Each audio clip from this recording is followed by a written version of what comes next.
ভাই টাকাটা দিবি না? আমার একটু দরকার ছিল রে, দিয়ে দিস ঠিক আছে? দেখ, তোর টাকাটা আমি সে যেভাবেই হোক ফেরত দিয়ে যাবো। সে আমি মরে গেলেও তার আগে ফেরত দিয়ে দেবো, তুই কোনো চাপ নিস না।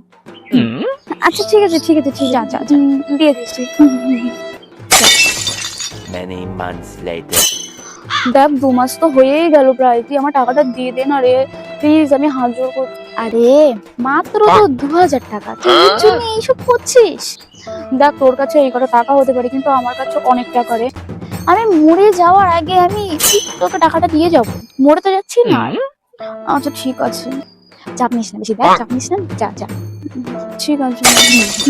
3,000 years later. এবার টাকাটা দিয়ে দিস প্লিজ, বয়স তো অনেক হলো। আরে বললাম তো আমি মরে যাওয়ার আগে তোকে টাকাটা ঠিক দিয়ে যাব, বুঝতেই তো পারছিস কদিন পরে স্বর্গে যাব। টাকাটা দিয়ে দিস, তুই অন্যের কাছ থেকে টাকা ধার করে নিয়েছিস, আমি তোকে দিয়ে দেবো, কিন্তু তুই চাপ নিস না, তোর টাকা আমি ফেরত দেবো। আচ্ছা ঠিক আছে, আসলে 75 years later. দেখ এবার তো টাকাটা দিয়ে দে। আমার না একটা বন্ধু হয়েছে, তার সাথে একটু পার্টিতে যাব, নতুন নতুন স্বর্গে এসেছি তো, তাই কিছু চিনি না, তাই একটু আমার পার্টিতে যাবো তো, সব চিনে জেনে আসতে চাই, টাকাটা দিলে খুব ভালো হয় আর কি। আরে বাবা তোকে তো বললাম আমি মরে যাওয়ার আগে হলেও টাকাটা আমি তোকে দিয়ে যাব। তা এটা কি তোর মর্ত মনে হয়? তুই স্বর্গে দাঁড়িয়ে বলছিস যে তুই মরে গেলেও টাকা দিবি? তুই মরিস নি এখনো, ঢ্যাব না শুয়োর কোথাকারে। তোরা কি দিয়ে মারা উচিত বলতো? জুতো দিয়ে তোদের